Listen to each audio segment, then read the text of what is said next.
Hello, everybody. This is Joshua Hatton with the One Nation Under Whisky podcast.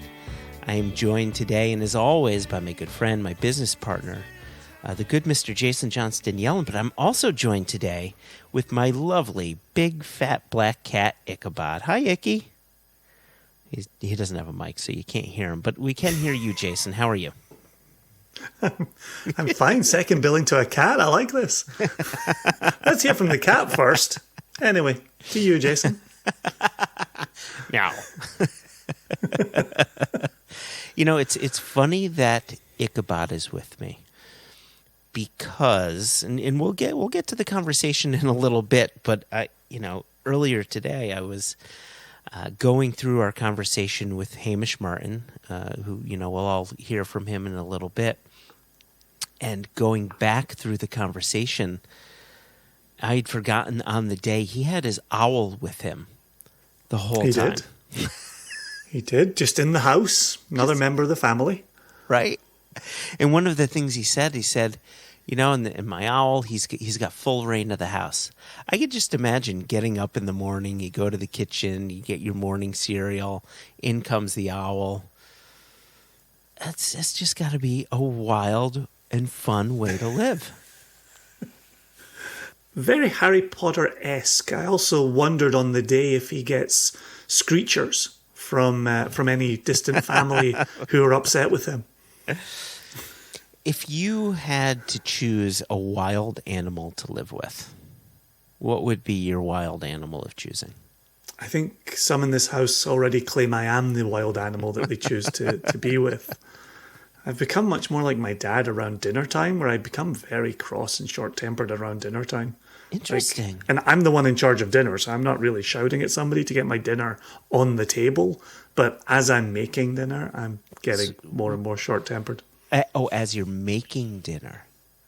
Well, if I've let it go too long and things need to happen quickly and I need to be fed, that was always my dad. He'd come in from work just ravenous and need dinner at 5. And in later life, we found out he was actually diabetic.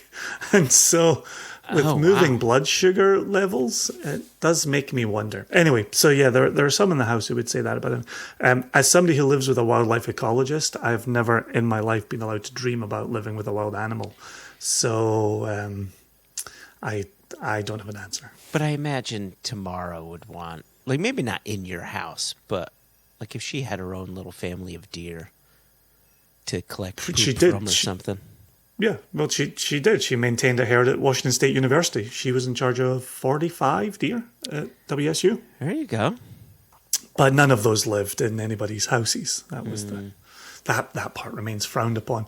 And actually, if you got reports of people having fawns, then the wildlife police would go collect them. Oh, interesting. And invariably bring them to WSU for rehabilitation.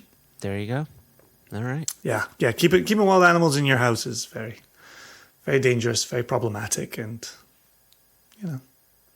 I do remember, however, I grew up watching Grizzly Adams. Do you remember the bear that Grizzly Adams had? Do you remember his bear? I wish I could say I do, but I don't, because I really enjoyed that show as a kid too. Yeah, I think the bear was played, as you talk about Icky having his little guest appearance today. I think the bear was played by a bear called Hercules. And you would often see Hercules in other commercials or on chat shows. And I could also be conflating two different bears. I know there was also a bear in Scotland that a chap had and kept kind of essentially as a pet. But they would do the same thing. They would go into advert. They would be in adverts. They would be on chat shows. Yeah, the grizzly bear, If you've ever seen Grizzly Man, you'd seem like the type of person who would have seen Grizzly Man right to the end. So two things. A, when you said that grizzly bear had been played by a particular bear, I actually thought you were going to say the bear was played by Alan Alda. But that's just where my such range, right? Such range, because he's just a classic actor of the time, right? Him and Denholm Elliott. I feel like Denholm Elliott could have played a bear. Denholm Elliott. Why do I know that? Why can't I picture his face? No, I've got the wrong Elliott. I'm thinking of Elliott Gould. Elliott Gould, I think. Yes. Yeah. Denholm Elliott is actually the dean in Indiana Jones. That's Denholm Elliott. Yes. Okay, that's right. I couldn't. His face wasn't coming to my mind. So, what was your question to me? What was my question to you? There was Alan Alda. There was the bear. There was the chat shows. Grizzly Man. If I'd seen Grizzly Man, I haven't seen Grizzly Man. It's something I've wanted to see, but I haven't seen it yet. Yeah, it's like a gruesome. It doesn't end well. It would be like if Free Solo ended with him falling off the cliff. Spoiler alert: he doesn't. He lives to successfully scale El Capitan. Is it as gruesome as the one with Leo Haven't DiCaprio and the? Oh, you haven't seen The Revenant? I haven't seen it. Was that also that's an Alan appropriate Alda? reference. I think The Bear and The Revenant was also Alan Alda. In one of his final roles? In one of his final roles. Gosh, could you imagine if Hamish has taken the time to listen? But I wonder how that episode ever turned out with me. I'll just put this in my ears as I'm in the garden picking weeds, or while I'm walking up a hill, to go wild swimming. I wonder how those boys did. And then he just listens to it. And then that would be... What the actual fuck?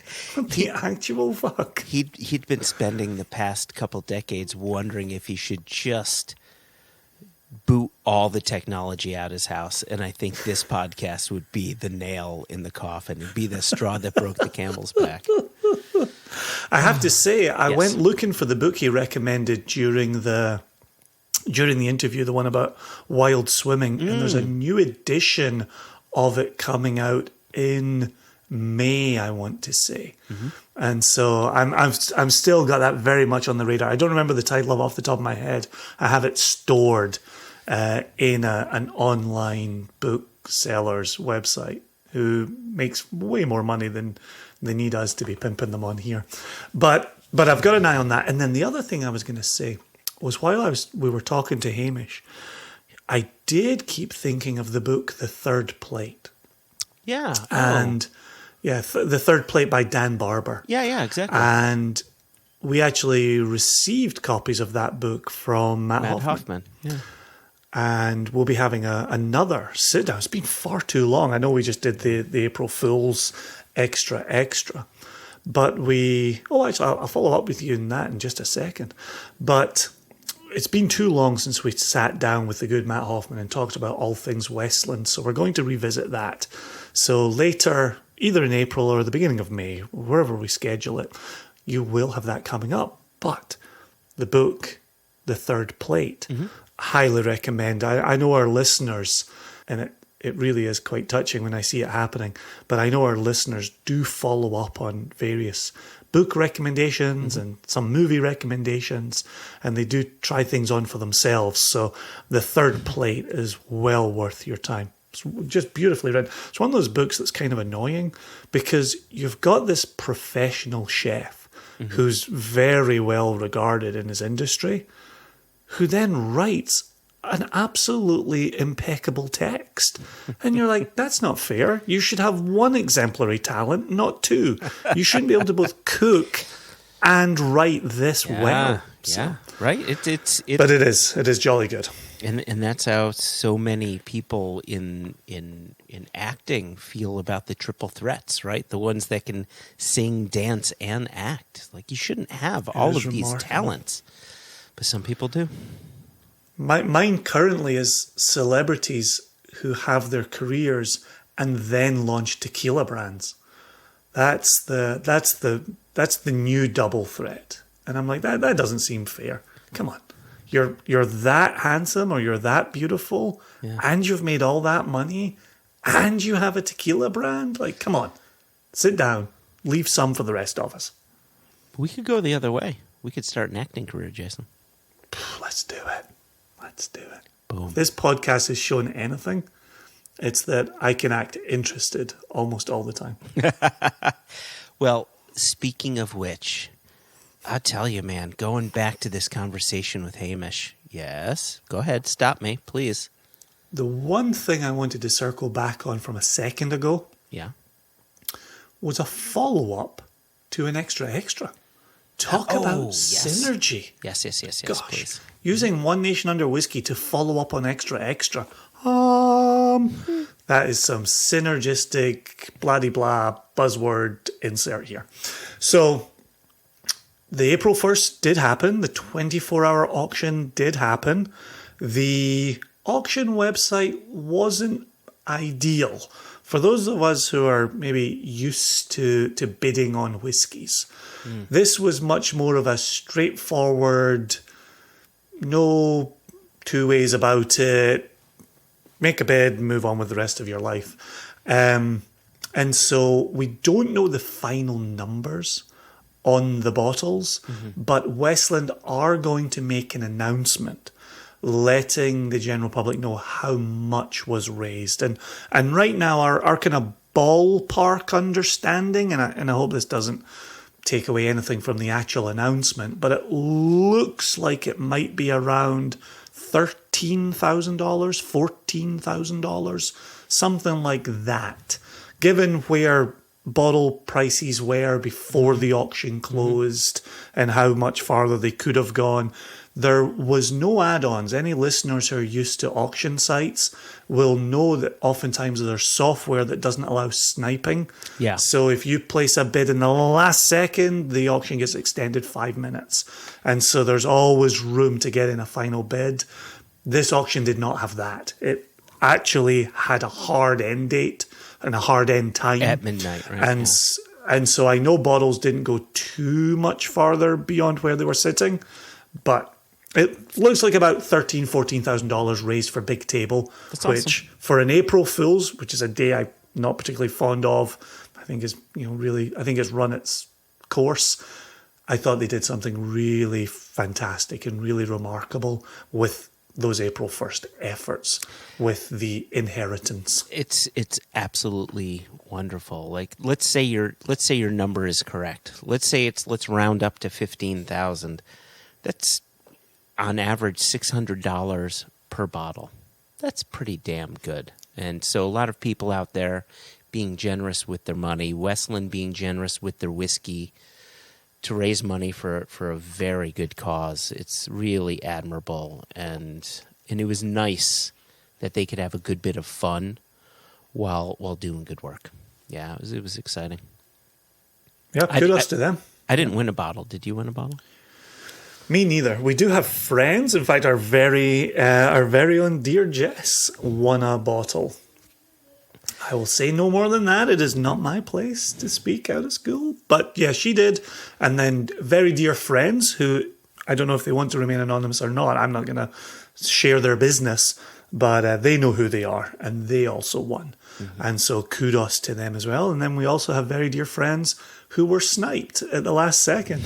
And they have had much more difficult weekends. But so many of our friends got in on this and had a ton of enthusiasm around it. So, yeah.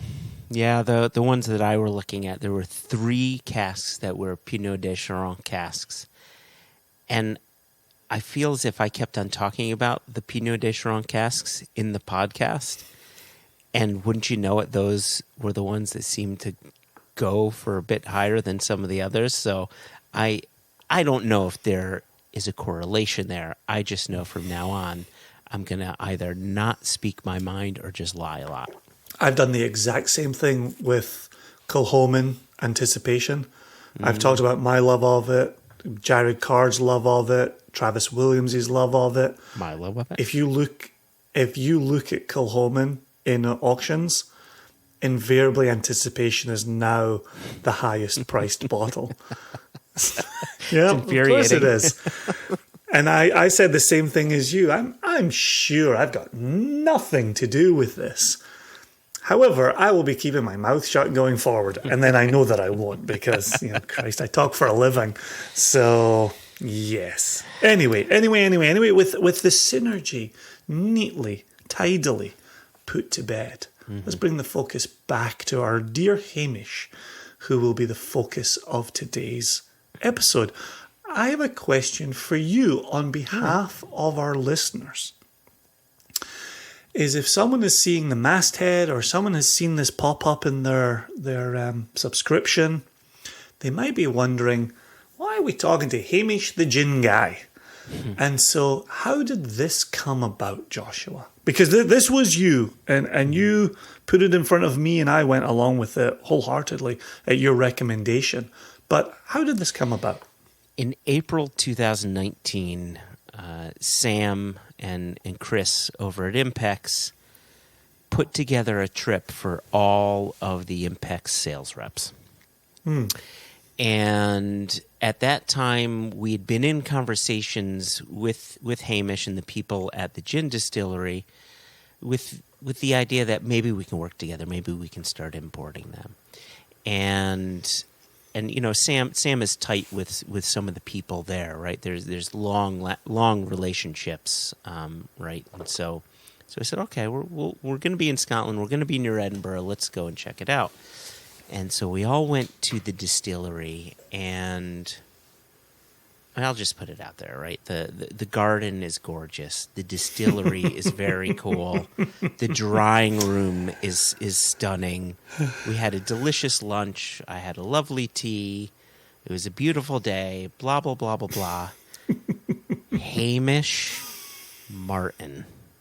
Holy cow. He's one of these guys, and I told you, he's one of these guys that he felt like the Steve Jobs of gin, right? He's one of these personalities that, A, he's incredibly charismatic.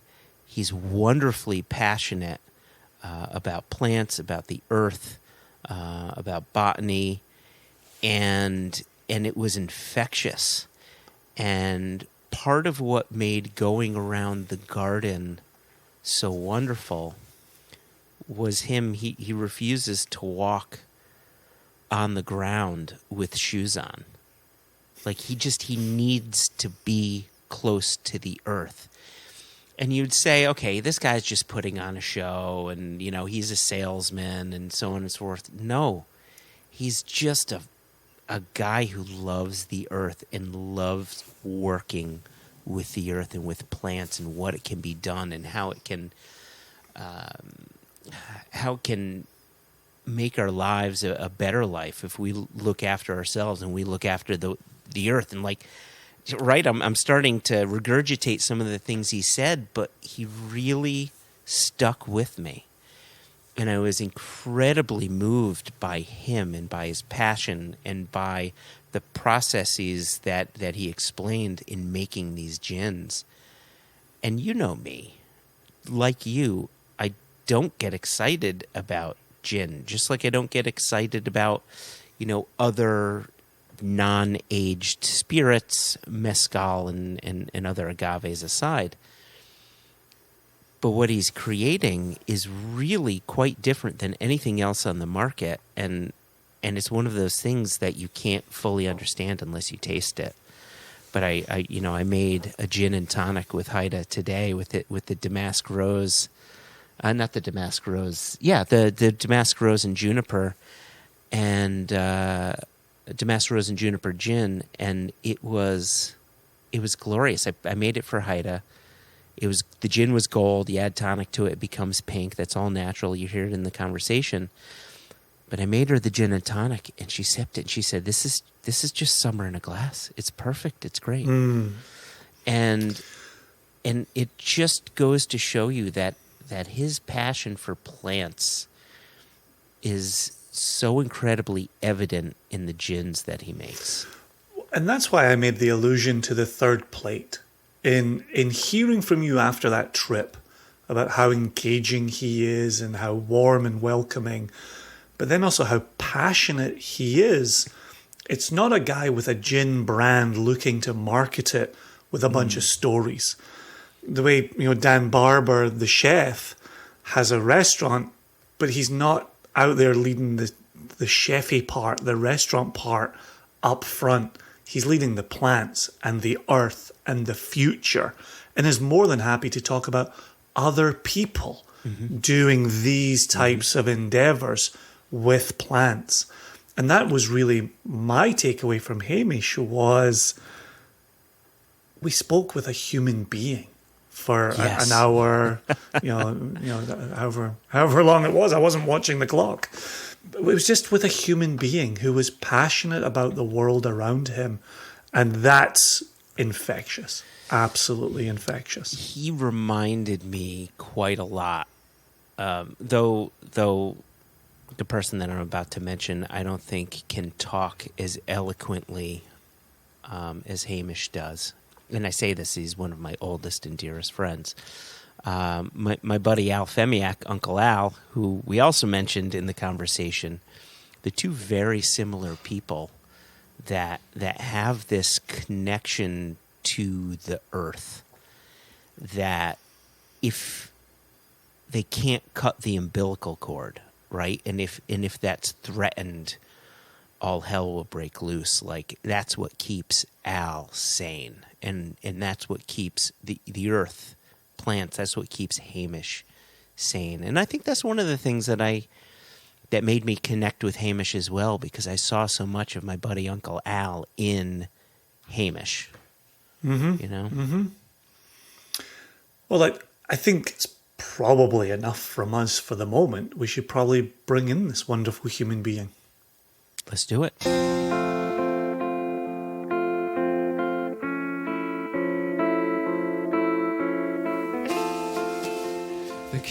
Firstly, thank you for joining us. We really appreciate you taking out the time to do that. As you likely know, the name of the podcast is called One Nation Under Whiskey. So we are, in fact, a whiskey podcast.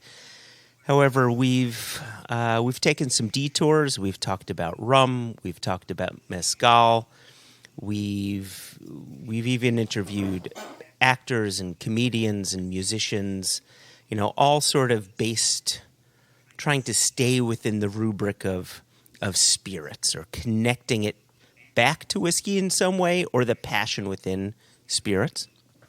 And so I imagine there's many of our listeners who are whiskey focused that don't necessarily know your name and don't necessarily know your gins.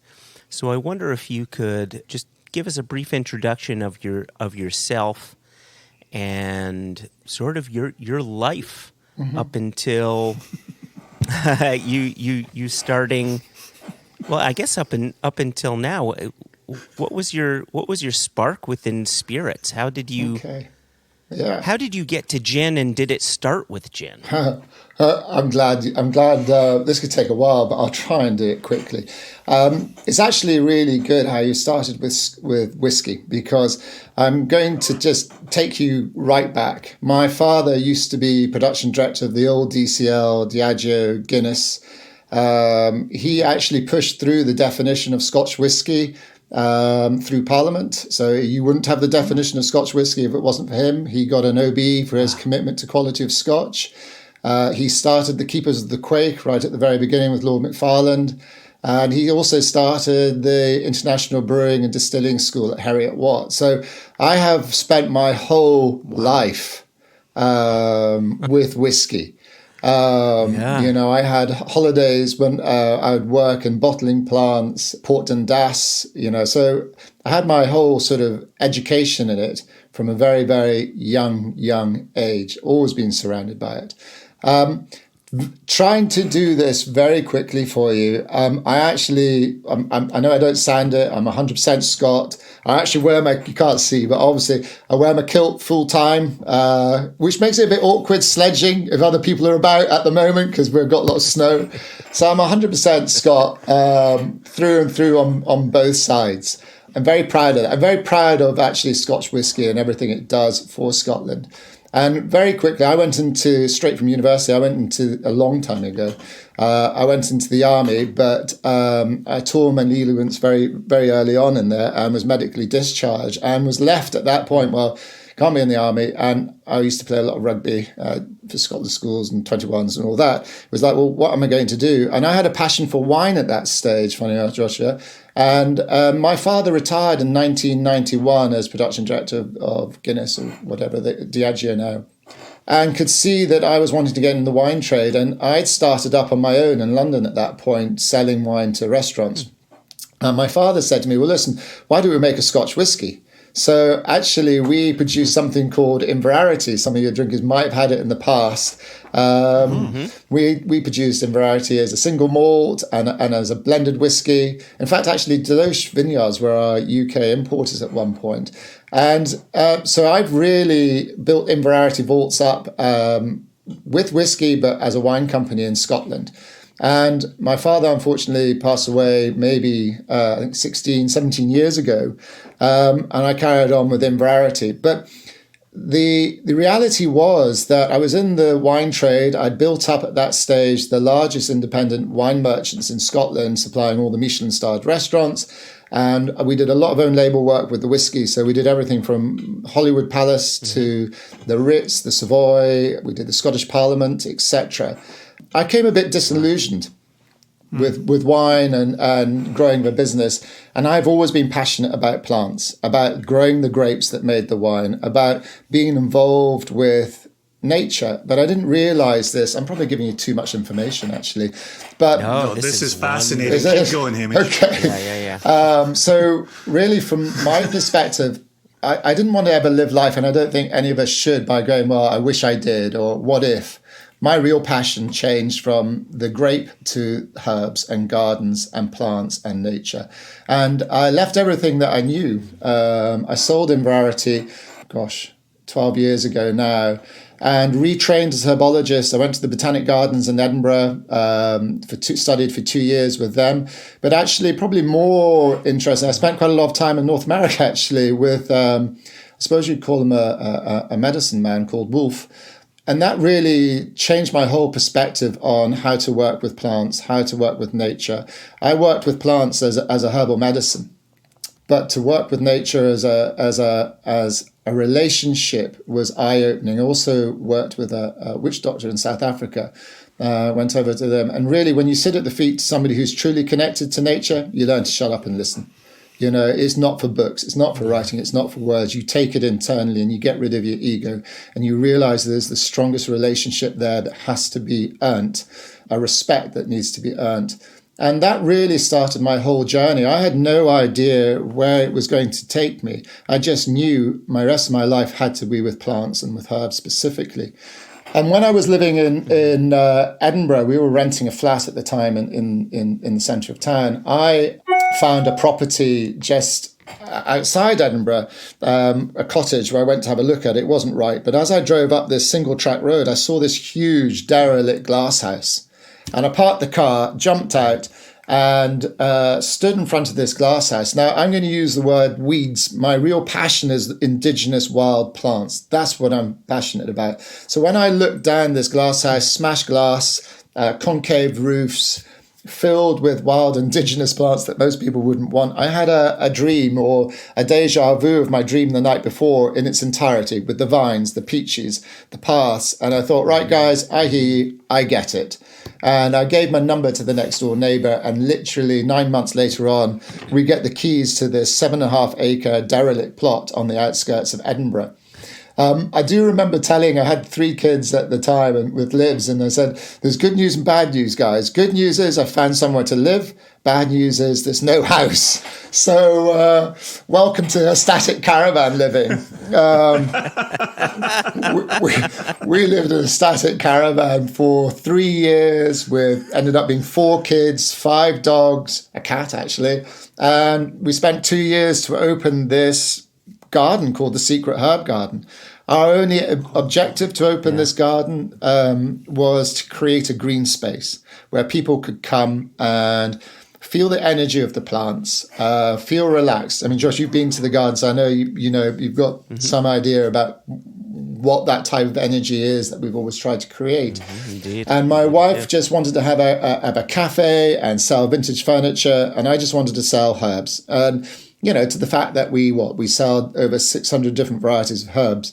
But we then built a house on site, 3 years later on, and you got a mortgage. And it was like, oh my God, we got a mortgage. How do you have to sell a lot of herbs and a lot of cups of coffee to pay for a mortgage.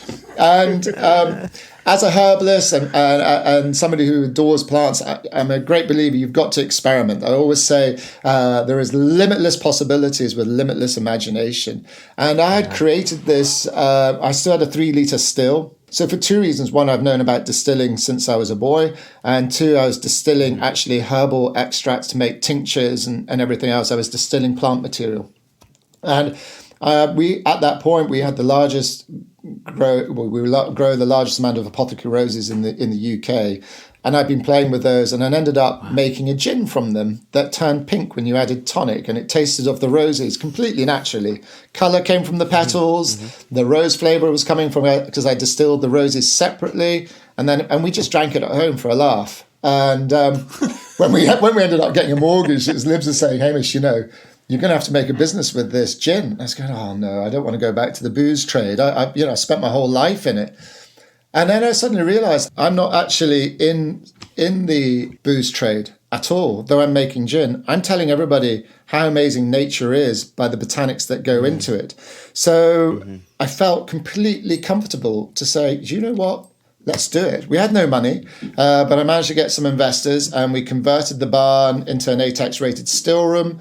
And we produced our first gin, I think, in October 2017. We launched with the rose and the lavender.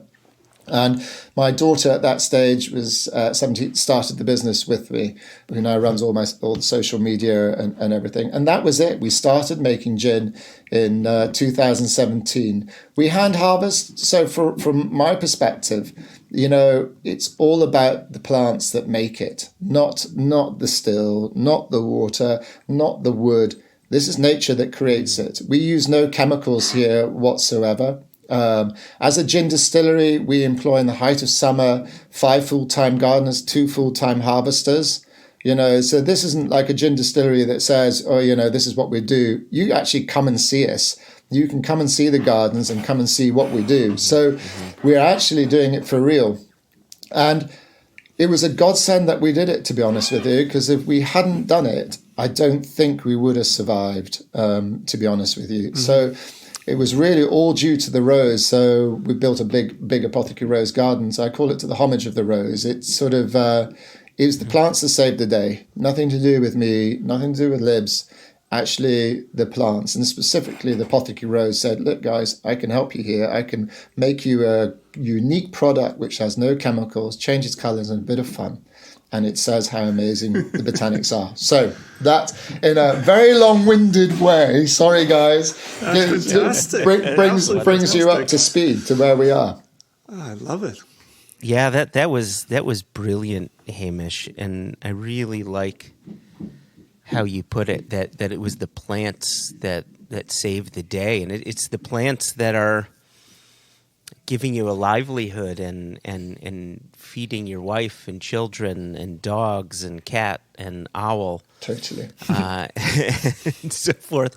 But if you wouldn't mind, I'd like to back up a little bit. What was it about the plants that turned you on so much, that attracted you to going down that route? That's a really good question. I think I wanted to get to know that answer too at the outset, and it's not until you go backwards in your own life and try to sort of, because we're all so busy looking forward. Sometimes it's nice to take a little bit of time out to reflect on where you've ended up being and why. Subconsciously, I realized that from a very young age, my old man was inspirational. He would, we would go out. We lived at the foot of the Pentlands, and funny enough and ironically, I'm looking at them now. I still live here, and we would go out in all weather, camping. I was very lucky to go to a school outside Edinburgh as well, but we boarded there. But any opportunity, I'd be running. I'd run up the hills. I'm addicted to wild swimming, and I had a very small piece of land when I was 20, and I can't tell you the joy of having a very small piece of land and to start to get my hands in the soil, to start working it, to start creating and seeing Mother Nature and all her beauty. And it was that sort of detail that I got. I'd been running, I used to do a lot of hill runs, and be out there. And I still go wild swimming. I go wild swimming from March to September up here every morning at 5:30 or 5. I'm up in the Pentlands. Good grief. I'm addicted to it. And any time I see water, I'm in water. So there's this deep connection, and I never really made that link until you realize that actually, well, most of my life I've been, and once I bought that soil when I was 20, I never stopped growing. I'd grow vegetables for people for fun. I know I had a business, and grow them and enter competitions. And I just wished my whole life to revolve around plants, specifically herbs. And I didn't realize that actually most of my life had been built around nature. I bought my first cottage in the middle of nowhere, so I could be in the middle of nowhere. And I suppose that's it. And then making that decision that actually I need to do something that can communicate how beautiful she is. So from my perspective, I can get people here who are passionate gardeners and completely explode their brains by saying, well, sorry, but there are no chemicals here. These plants, so when I do talks about botanics and plants, I ask people, what plants do you not like that you would call your enemy, which breaks my heart anyway.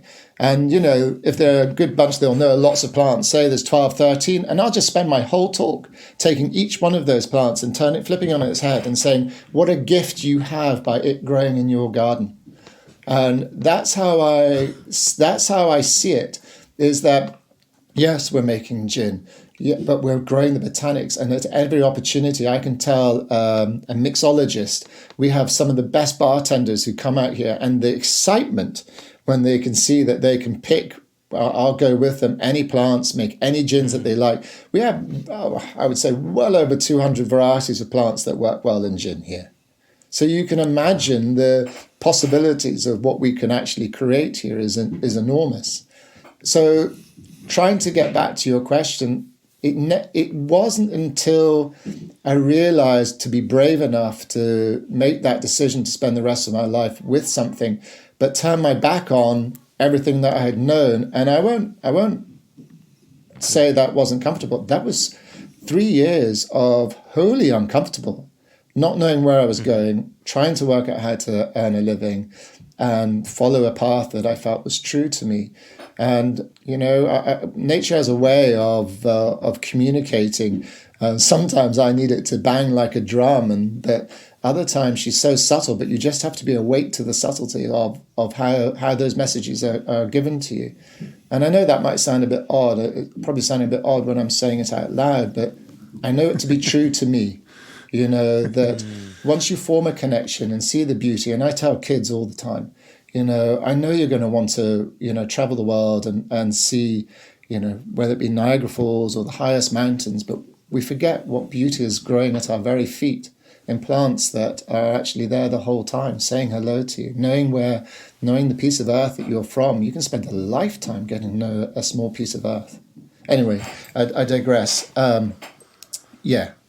Sorry, I get going, I get going. And I can't see your faces to know whether they're saying, shut up, Hamish. No, not in the slightest. Go ahead, Jason. I did have a question for you, though, because in listening to you, obviously, I hear the passion and I love the passion. And Joshua and I bring passion to what we do with Single Cask Nation and Whisky and so forth. But I also, from a moment ago when you said, we got a mortgage and we realized we really had to run a business if we were going to have a roof over our heads. But now in listening to you, you sound a little bit like a hippie, and I don't mean that in any negative way. Do you have an internal conflict between the business side and the being one with nature side? What does that look like? Well, that's again that's a brilliant question, because yes, there is a conflict, an absolute conflict. But then I'm a great believer in life being about a balance. That I don't ever believe that one side of the scale, whatever you're weighing up, is right. Life is there between two, and so for me, I've got 5 kids, everything else. I have to make a living, but I'm lucky enough to be making a living and doing what I believe is important to do. But in saying that about building, maybe I'm a salesman, I don't know. But my perspective of what I'm selling is selling how beautiful nature is without chemicals, and for farmers to learn as well. But the conflict I have on a personal level is sitting on a computer. I'm sitting outside now. I know I showed you it. So, I feed all the wild birds, and literally there must be 50, 60 birds outside my window at this present time. And I feed them right on my windowsill. I've got my owl in with me now. I'm still always connected. It's so important for me to be rooted. Every day, even yesterday, I went and did some potting on, though I only had an hour. I got my hands dirty. I get up early every morning. I find winter a brilliant time of that recuperation and replanning and everything else. But come March, the 21st of March, the spring solstice, I'm up every morning. I have my hour and a half to myself. I'm in water. I'm in the middle of nowhere. And that is my connection period. In winter, I try and rest. I don't worry about lying in. We've got young kids, you never lie in. All of that. And, we're moving the business to onto another level. We've got it to where it is now. I think we employ 24 people, within the whole distillery. We do an own label, joint co-branding with Fortnum and Masons, Harvey Nicks. I do joint branding with M&S. Our story is one of real product and real authenticity. And to make that next move, this is again probably too much information, but we've got a new MD that's going to come on board in 1st of April. He's already picking up the mantle now, and that's quite a I think for a lot of people that brought involved in creating their own business to be able to say, okay, guys, I'm stepping back. I'm stepping back from the bit of the business that actually, I have to really force myself to do the getting up, doing the sales and doing to be able to say, look, let me do what I do best. And I do best working with the plants, growing them, selling them, working with them, coming up with ideas for the gins, and doing this, speaking to you and telling you how I feel about them. That's what I do best. And so therefore that connection, I work quite hard at making sure that I'm connected during winter with nature. I really do. And then in the summer, it's so much easier. So it's always there, but it's something I'm always aware of. Do it's like a relationship that it's pretty much like your oxygen to breathe. You start to not breathe if you disconnect yourself for too long. So for me, it's in every process. It's and again, you might think I'm hippie, but I'm not. I wear boots, and although I've got my kilt on, it's the beauty in the small things. Planting the seeds, and I don't know. I'm hoping that's answered your question. There is a conflict, yes, but I try to resolve it every day, every living hour, and every minute. So my office is not like a normal office. I've got 2 dogs actually in here at the moment, and an owl, and the birds outside. So I'm curious, Hamish, and this might be just a quick throwaway question, but in listening to you and talking about that communing with nature and being among it and taking energy from it, should I assume that you've read Nan Shepherd, The Living Mountain? Yes, I love that book.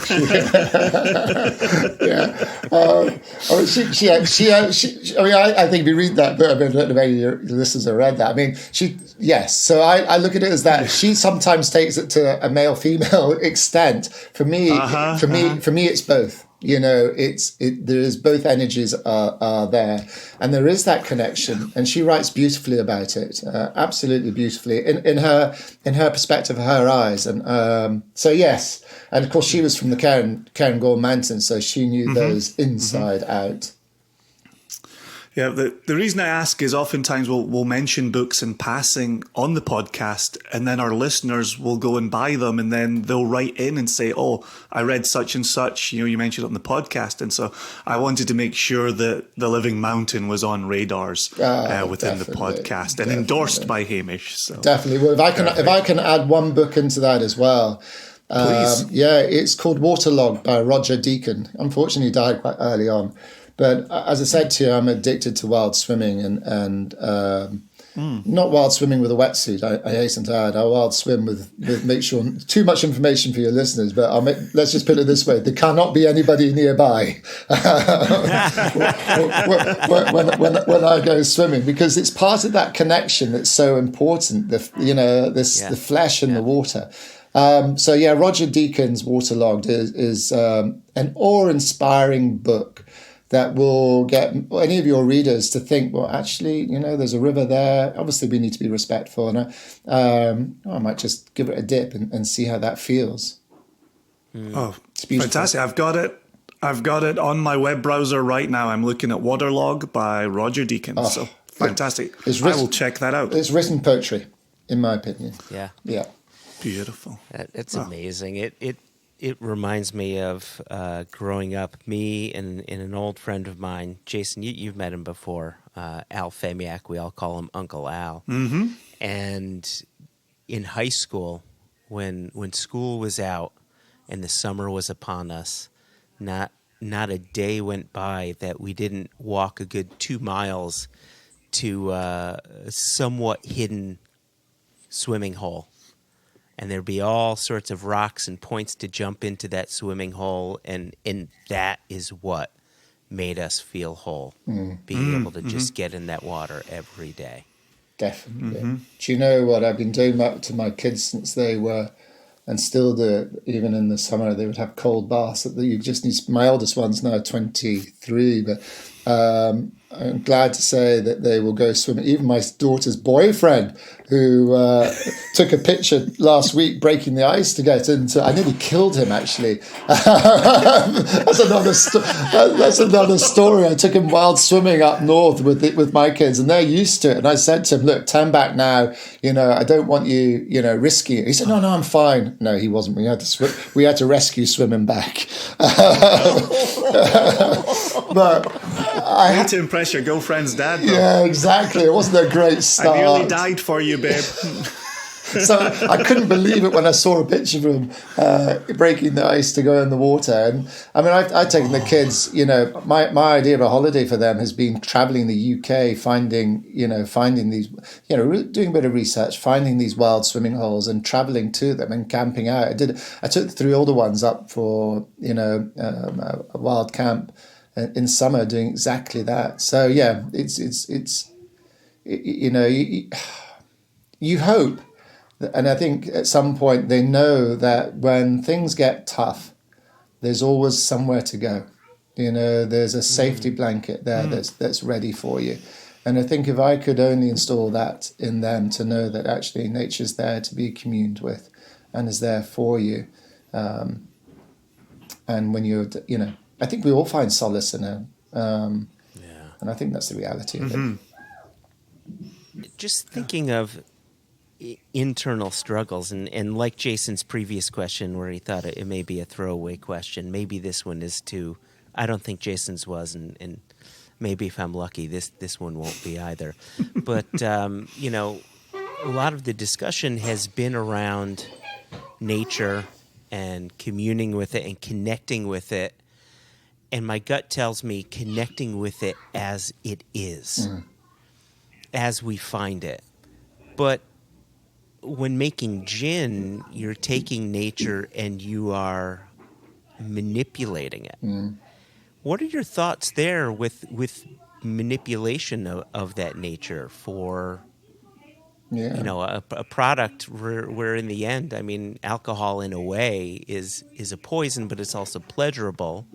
And your gins, of course, bring amazing flavor. I want to talk a little bit of the technical end of that later. But what are your thoughts around the manipulation of nature? Yeah, so Joshua, I think a couple of things there. You'll need to remind me to come back to. There's 2 things there. One is the word manipulation is, I think, in this whole thing, I've been manipulated to make sure, I know this is going to sound very odd, to make sure the message is there. At no point have I sat down to decide on a business plan. At no point did I think, this is how we're going to make our money. At no point did I think, I need to do this for me. It's never been that direction. The direction has always been, what am I able to do to help? And my question is, show me the way. Show me what I can do to help. So it was really, I've been manipulated in a beautiful way. The gins that we do, I think lemon verbena, I think it's the apothecary rose and the damask rose. I think you've got the damask rose as well, which we grow. Is this whole aspect of not thinking. So the only way I can work with them is actually turning my thinking brain off and allowing them to do the work for me, telling me what works. So yes, we make gin, but if you think about it, on the second point to that is, if you think in herbal medicine ways, and how I came to the gin isn't because I wanted to make a gin as a marketing thing. I'm making tinctures. Tinctures are as old as the human race is. We've been working with how to extract plant material into... Alcohol just happens to be a fantastic way of extracting certain plant chemicals. Fact. Sure. Water is also a fantastic way of extracting plant chemicals. We actually use both of those methods to help make our gin, but I can talk about that later on. So basically, the fact that I'm making a gin is actually I know we're not allowed because modern science doesn't like you telling you that you get your medicine from your back door and all of that sort of stuff. Once again, it's a balance. Modern medicine is 90% plant extracts. When we work with herbalism, you're taking the whole plant into your body, and you're allowing your body, which is infinitely intelligent, to pick out those chemicals that your body actually needs. So I'm trying to get back to the manipulation. I think I've been probably manipulated in a way that helps me to communicate how best to work with plants, and when you came to the garden, we have all these wild corridors. So I invite nature in the whole time. We've got 12 beehives. There's no chemicals. This is, I know, again, I tell kids about who wants a friend that takes from you all the time. Modern agriculture is a monocultural, abusive relationship where it takes. Now, that's not friendship. A loving friendship is one of giving and taking, loving and receiving that love too. And so what I work really hard here on the land is to show that is possible, to make a living on a 7.5 acre plot that employs 24 people for the distillery, and in the height of summer, 18 people in a cafe. And we're growing all the we have a veg garden that no chemicals. We have a full-time, I haven't even told you that, we have a full-time guy that's all he does is grow the veg, and in summer is 1.5. And that veg and salad and everything goes to the cafe. It compounds the story of it's a balance, and it's a relationship where I'm giving as much as I can give back. And she gives her bounty back in a way that's, in my opinion, how farming should be, a balance. So, in summary, I am manipulated, but I'm producing a product that is time-honored by what we've been working with plants before pharmaceutical business came along. And in fact, I think 50% of the world population, still works with plants naturally rather than... and all I was doing was playing with plants and experimenting with them to let them have a voice to see which direction we should go. And it wasn't part of the plan. I mean, I make herbal teas. If you have a look at our website, I think it's, the All Curiosity Distillery, our new, we're actually the Secret Garden Gin and the Secret Garden Distillery. But if you have a look at our website, I hand harvest and we grow our own fresh herbal teas, which are our own, hand-picked tea, obviously all dried. We do soaps that we use our botanics in. We've got, we sell our own honey. So it's not. I'm not just using the gin. The gin just happens to be the main vehicle to actually allow us to employ the people that we do employ, and to enables me to say to as many people. It's a much bigger audience now that I can speak to. Yeah. Oh. Tea will be getting ordered as soon as this interview concludes, so thank you for that, Hamish. Both Joshua and I talk about tea on the podcast as well, and so I don't want to go down that path right. Well, fuck it, I do. Talk to us about tea. Talk to us about growing that. And you're doing herbal teas, so instead of, say, black teas, green teas, or white teas, you're doing mint, rose, hibiscus. Is that the type of thing? Yeah. So basically, if you have a look, when we set the Secret Herb Garden up, And I was growing these plants to make herbal tea. It gained, as a way of another income stream, but another way of working with the plants. So, we used damask. You've got the apothecary rose. We've got a lot of lemon verbena. So, we've been growing these to make herbal teas. And I was making them as herbal medicine. But I think what's more important, actually, is this whole message about why we got the damask and apothecary rose. And how did that relationship come? And I think this weaves into the tea idea, is that before we opened, I am a great believer, if you want to know the truth, go to the source. And one of the best well-known, world-renowned herbal growers and nurseries in the world is a lady called Jekka McVicker. She's written more books and everything else. And I won't go into but I ended up, writing to her, going down, working with her, and gaining knowledge. She's organic, but she's organic with the press of a button and a computer. And I love what she does, but she's different to me. I'm not organic because I use nothing. Definitely not a computer, as you can work out by the start of this conversation. But I remember saying to Jekka, I said, Jekka, why have you got no roses in your garden? She says, well, I can't have roses because they attract aphids. Oh my goodness, did that feel like a heavy weight to me, and sat so ill with me that when I got back to the garden here, and I thought, you know what? A garden without a rose is like a body without a soul, in my opinion. And so I made it a fact. And as herbalists, we only use apothecary rose and the damask rose. And I planted as many. I worked with a nursery that rooted them, and I grew as many for no known reason, apart from the fact that I thought, well, sod it. I want as many aphids because then I would like as many ladybirds and everybody else. Because who am I to be so arrogant to say that actually I'm cutting that out of this circle of life because I don't want aphids? Well, guess what? They're part of the whole chain of that connectivity. So I came and I grew shitloads. And we've got more now to the fact that, we've got more than anywhere in the UK. So, but I grew them, and I grew them then to dry them to make herbal tea. So if you came to the cafe, you could have chosen, 15, 20 different herbal teas, all grown, hand harvested, no chemicals, so pure in their flavor. And our drying room is, I don't want to boast, but it's amazing. It's, so it's at 37 degrees, same as your body temperature, same as a beehive, dehumidifier. You're bringing these plant material in such perfect condition that they dry literally within 12 hours, Okay. And they're full leaf. So there's none of these, what I call the floor scrapings of everything crunched up into one. It's full leaf tea that we do. But I also do a Ceylon tea, a black tea that's ethically sourced. But I do that with a tea blender in Edinburgh called Pico Tea. And we're actually, funny enough, use our gin botanics. So we've made 3 teas. We've made the rose tea with our rose petals, juniper, angelica, coriander, winter savory, mixed into the tea blend. And we've done it with the lavender, and we've done it with the lemon verbena as well. So it was just another way of me being manipulated, of delivering it. And herbal tea, again, is another way of allowing your body to pull the chemical compounds from the plants in a really beautiful, soft, gentle way. Well, I have to say, as if this pandemic didn't have me, experiencing cabin fever and going stir crazy, I so desperately want to jump on a plane and come visit all of this, Hamish. I want to see all of this and experience all of this. Well, there's an invitation.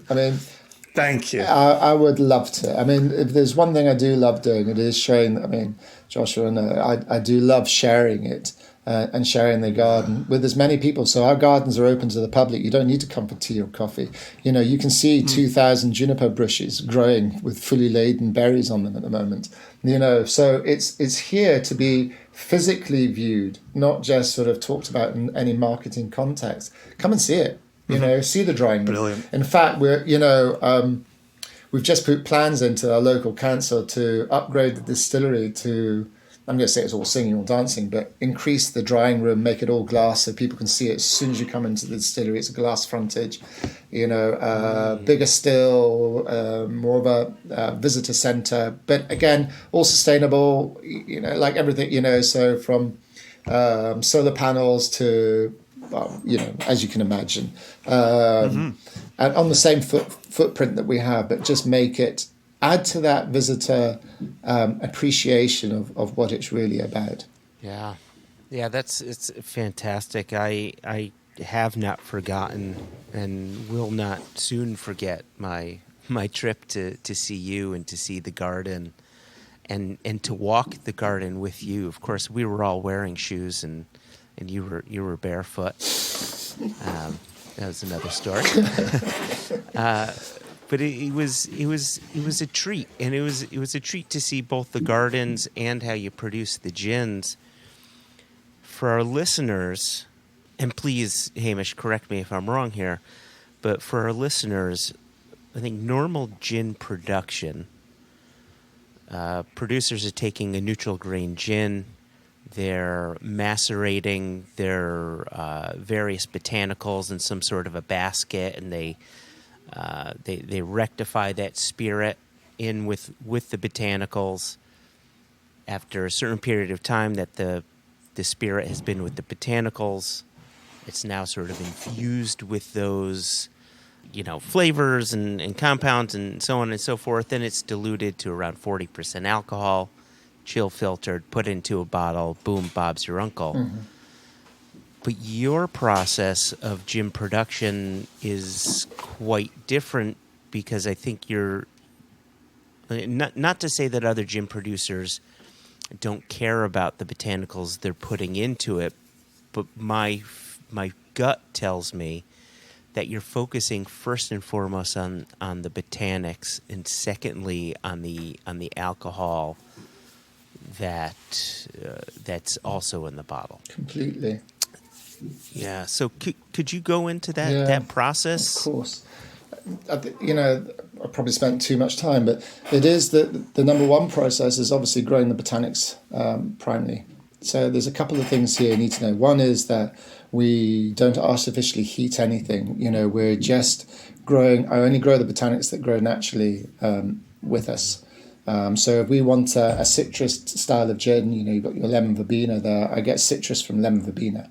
So the first thing is growing the botanics, and secondly, hand harvesting them. Thirdly, putting them in the drying room. Now, once you've got them in the drying room, you'd be like for any other distiller, they'll show you the jars of the dried botanics that they're getting from wherever in the world. We can actually show you the living flesh. What I always say about the neutral grain spirit is it's like a painter being given a blank canvas.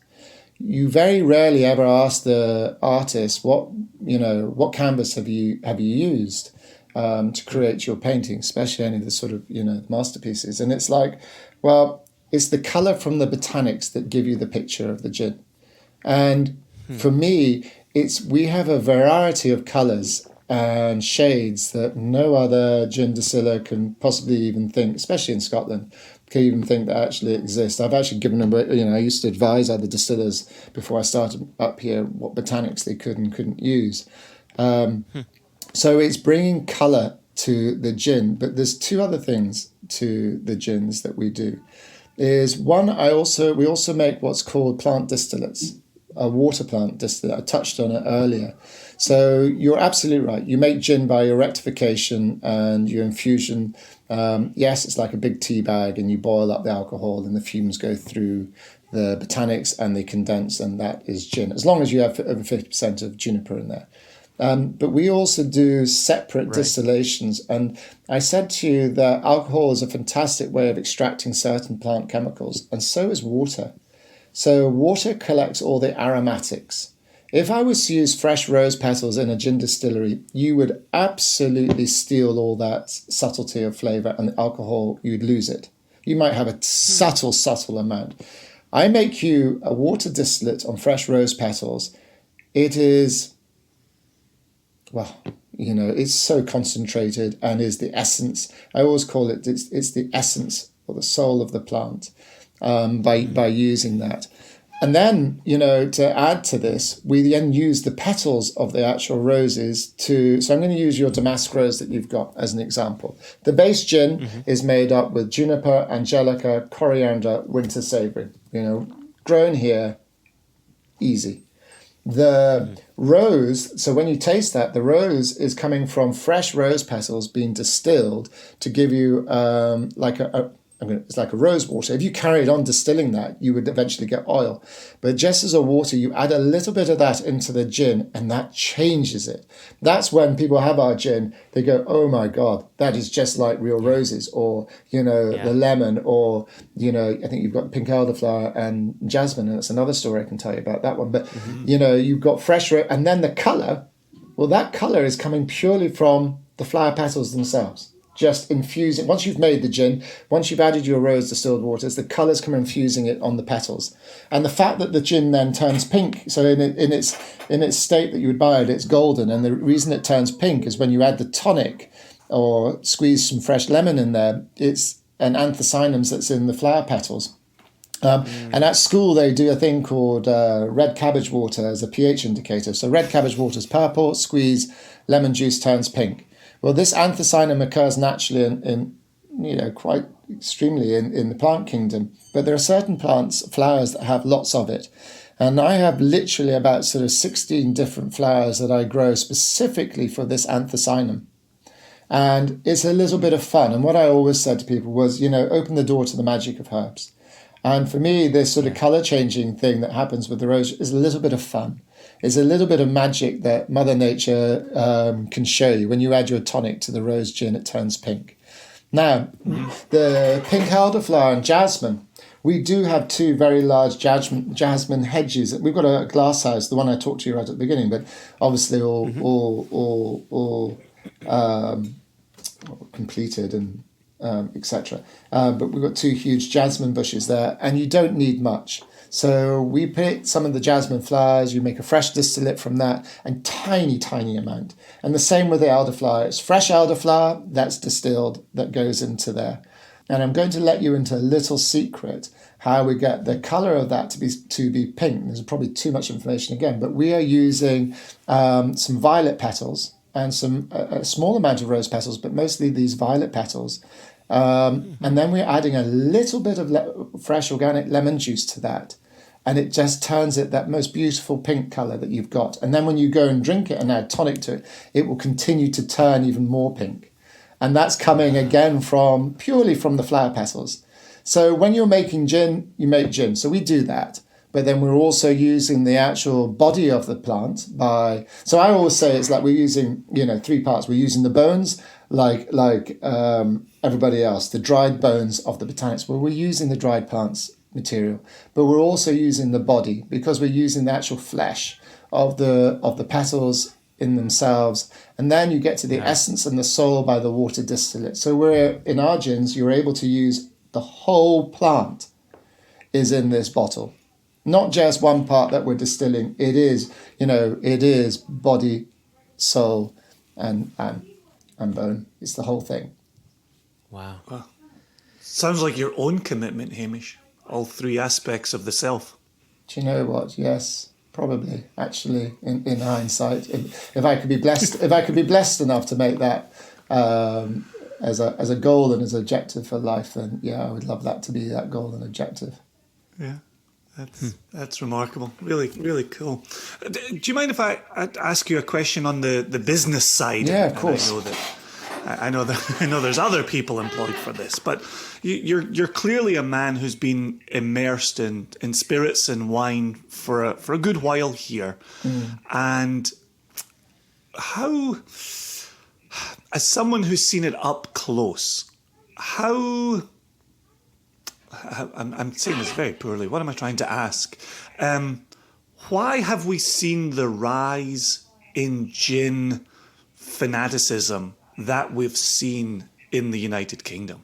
Has something driven that? Has something been behind that? Why gin? Am I allowed to say why not happen? Yeah, well, I think it's sugar, if I'm going to be honest.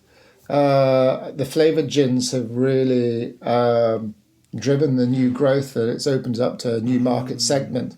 Obviously, for me, I would never use sugar in any of our products. So it's, but sugar, and then sugar making gin liqueurs, which aren't really, it's debatable whether it is a gin. I mean, not going to go into that. But you've asked me a question. It was these gin liqueurs, these sweet 20% gin liqueurs that people thought they were drinking gin. Now, before that, it was basically your Gordons and Tanqueray and whatever. It was a very traditional gin market. Then suddenly you open the floodgate to a whole new market segment, and then compound that by making pink gin. Then you've got another huge growth. But bear in mind, what you need to look at is some of the sugar contents on these products. For our gins, I like using I like using a light tonic. Fever Tree is the lightest at 2.1 grams per 100 ml. That's the lowest I can find. I like that. But you'll find that if you had too large of these sweet gins, or even the pink ones from the bigger companies, too large measures, that's you taking your sugar allocation for the day. Wow. Yeah. So to answer it, that's why it's grown. And what I do hope is that, I have been asked to make liqueurs. I won't do it. I made a beautiful honey and violet one for Fortnum and Masons from, they've got rooftop hives in their street in Piccadilly. And I've used some of their honey and our violets to make, and that's the only way I'll add sugar. I've also grown stevia here as well, and I've experimented with stevia to make an Old Tom. Again, no sugar. So I'll never make a rum because I won't use sugar beet. So it's just a small thing that I think we have to be. Everything's balanced. Don't get me wrong. I love my chocolate. I'm not this sort of I won't eat this and whatever. Again, it's balance. But that to answer your question, that's what sort of. And I suppose part of me in the journey, the color changing gin thing. I didn't want that to be this is a color changing gin. No, it changes color for a bit of magic, a little bit of a smile. But it's a gin. It's a proper gin. Juniper led. Yes, we're adding other botanics in a way that's probably not been done before, but it's 100% plant based. Gotcha. Appreciate that. Thank you. Yeah, I've got a handful of gins that I consider my favorites or my go-tos, and they're all delicious. They're all very good. But one of the things. And I'm not saying this to prop you up. I'm also not saying this to put other gins down. I'm just saying it because it's my perception. My favorite gins, when I taste them and I look for the various flavors, it's almost as if the flavors can be a bit of an approximation of what those flavors should be. It's kind of like going to Google Translate and trying to translate a sentence into another language. You get an approximation of what that means, but the translation isn't perfect. Whereas the gins of yours that I've had, it's the essence. It's inescapable. They are the true flavors. And I'm curious, is that, again, back to some of the technical conversation around the gins, is that due to the water distillation, and if so, how are you incorporating the water distilled botanics into the alcohol distilled botanics? Yeah, so the alcohol distilled tonics are done in a completely different still. The water distillates, we've got two stills, we're about to have a third one, but we have one still that we keep for the water distillate, so it's just all very clean. And what you're doing is you are adding some of that water distillate, that fresh essence, what I call of the roses, the lemon verbena, for example, the elderflower, the jasmine, into the gin, but in a way that you're only adding a very small amount because it's still a gin, but you want those flavors to be pronounced. I love the way you said it. I think also, it's there in terms of whiskey. Obviously, whiskey are using wood and water and still shapes, etc., to make their nuances and location, obviously. And it's the same with wine. I think wine's probably an even better one to choose for that. You can always tell when you've got a fantastic glass of wine in front of you. There's a truth to it. There's in France, I suppose they call it terroir, but there's also been true to the grapes. You put your nose to one that's had sulfur and everything else, too much, it doesn't hit. For me, it's about purity and clarity. And if our gins, when you drink them, I think that's what makes me smile so, is that people get them and it's this sort of, wow, I didn't know you could do that. And it's that exactly that sort of wow factor that I love, and that you can sit back with it and, no, this is going to sound, but you can actually befriend it. Obviously, alcohol's a balance, we all know that. But, there is a balance to be had to sit back and just think, oh, do you know what? This is what I need. And I love gin. I also love whiskey. Don't get me wrong. I've spent my life, but funny enough, I'm a blended whiskey drinker, like my father was. Okay. So I'm glad you feel that, because that really is what it is about to me. Yeah, I definitely do, and it makes me, and of course our listeners know this because we will tell them in the intro to this podcast that, being with Impact's Beverages, I have been excited to finally start bringing these gins in after visiting with you. Christ, it seems like ages ago now, but it was only two. Yeah, it feels like that. I mean, yeah, I know. Thank you, 2020. But yeah, it's something that I'm so very much looking forward to. Quick question for you: what was the first gin that you created, and do you have a favorite amongst your line? Well, yes and yes. First, obviously, Apothecary Rose was the one that blazed the way for me, because I wouldn't, as I said to you, I wouldn't be here without that. So the Apothecary Rose is the starter. We also do a Christmas gin, and we do a wild gin, which is very close to my heart, which I hadn't made when you came over, by the way. I don't know whether you've tried it or where we are with that. But in fact, actually, there's so many wild plants there that might not pass your FDA plant database. Actually, I'm sure they wouldn't. So it's a bit like having 5 kids. You don't have favourites. However, there is one I always stretch out to have a drink. And I love the floral, but there's a gin I can have. That sort of time. It's to be polite would be like, say 6 o'clock is a drink time, but actually, pretty much after I'm finished this, I will have a drink. The lemon verbena is a drink that I love having, the lemon verbena gin, because I don't need to think. I suppose that's why I love blended whiskey, is I don't have to analyse, think. It's like, oh, please, just give me a hit of this. And it's like an old friend. And so that lemon verbena to me, and we grow a lot of lemon verbena, and I've grown it for herbal teas for, since day one. It's been one of my favourite plants. I've got to stop saying that because I say that about so many plants. But I suppose it's that sort of stretch out. And then if I want to, I suppose in summer, I do need to think about let the rose and, the elderflower and things all do. You can't not let them overtake the thought process because they're there. So your brain is having to connect with what's your palate's been given, because there are so many, your palate's picking up so many flavors. It's like, oh, okay, hang on, what's going on here?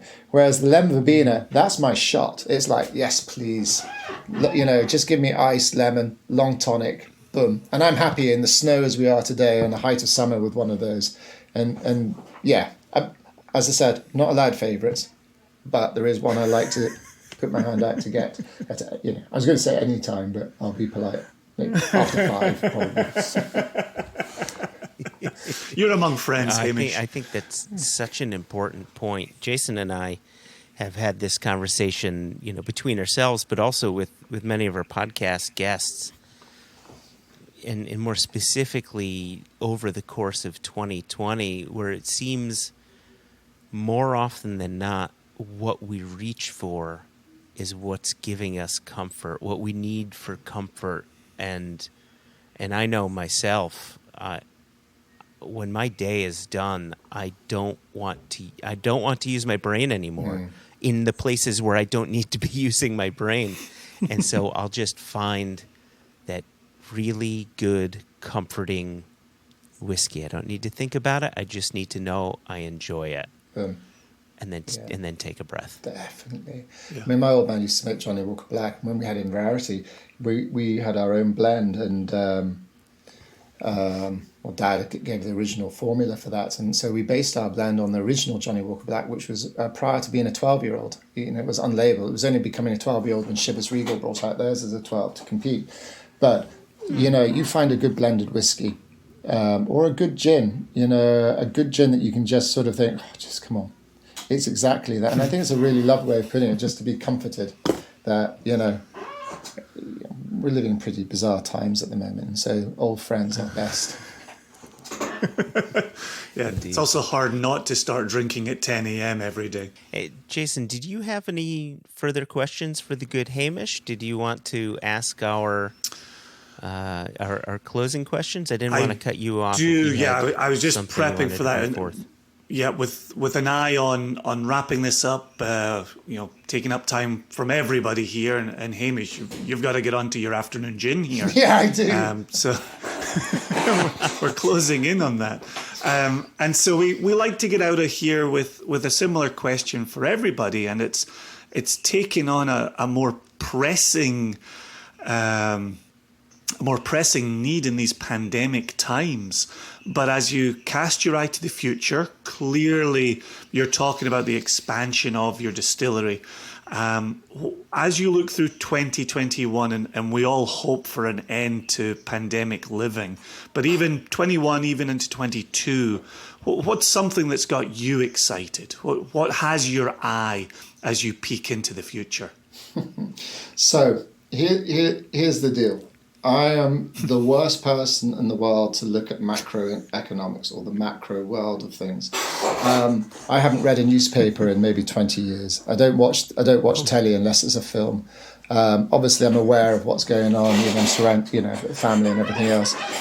On a macro level, I hope we wake up to the realization of how we need to start treating the earth. How we need to start having a deep respect and working with that. And we haven't got much time. And I know there's lots of arguments. I'm not going to go into any of that.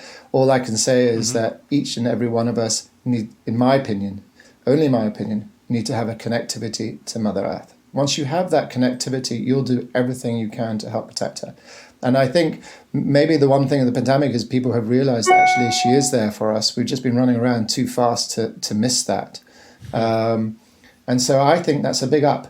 I think there's a big positive that people are going to realize I don't need to fly off to X, Y, and Z, and put a whole load of fuel in. Why have they gone and put so much plastic on this? What are we doing?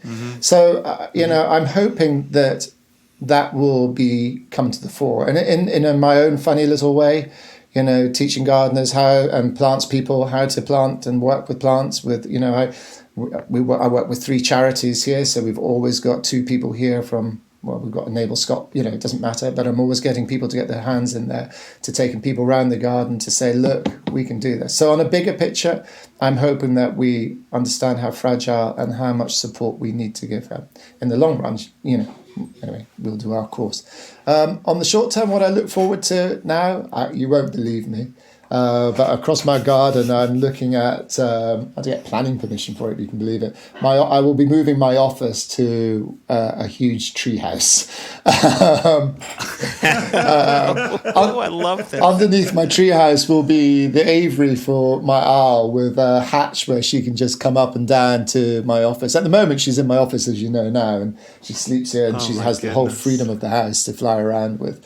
But I cannot wait to have, and the treehouse has been built with no bolts, no metal, no glue.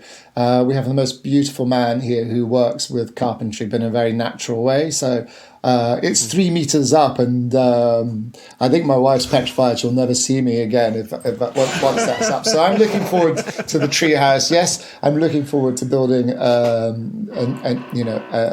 a new distillery, but I'm also looking forward to, we've got 2 wetlands areas that we want to cultivate again to get more wildlife attracted to this area. So on the macro and micro, macro as mentioned, let us all touch her. And on a micro, can't wait to be in my treehouse. Absolutely love it. Wow, That's those are wonderful, both fantastic. And in listening to you and in listening to the plans, my wife is a wildlife ecologist, and we actually have wild areas in our back garden. We only have a half acre, but we are working on wildlife habitat and organic gardening. And I can just imagine my wife coming to visit you and just staying. And then my eldest kid, had just turned 14 yesterday, is very much into carpentry. And I listened to you saying, we've got a local guy who does these beautiful, carpentry. And that's what I'd love to see my kid move into as well, using his hands. So, gosh, I could bring my whole family, and they might, never leave you, Hamish. Well, the idea is to bring the whole family here. Do you know, it doesn't matter if you're 99 being pushed in a wheelchair and taking the scent of a sweet pea to remind you of your youth and bring tears to you, or you're a mother breastfeeding, or you're bringing teenage kids. That is the key. And for this space in its own little way to be able to communicate that. And, I'm hoping one day, I get to come back over to America to help with the gin and help, spread the message further. But it's exactly what you're doing. It's turning over our gardens to invite nature into our lives. And actually, it's the most freeing thing, because you don't have to control. You just let it happen naturally. It's the easiest way of gardening. Anyway, quite right. You'd love it. Can't wait to show you. Awesome. Yeah, we will be there. Thanks ever so much, Hamish. What a treat speaking to you today and learning more about it. Joshua was raving about the potential for this interview and saying you'll just love Hamish, and you'll thoroughly enjoy listening to him and his passion and his energy, and you've lived up to the advanced billing, Hamish. It's been an absolute joy. No, well, I've really loved it. I have to sometimes be careful that I don't get too carried away, and that was me trying to be careful not to get too carried away. Well, you're talking to two guys who get carried away in their whiskey tastings all the time, so brilliant. I really mean it when I say you're among friends. Brilliant. Well, thank you so much. Thank you.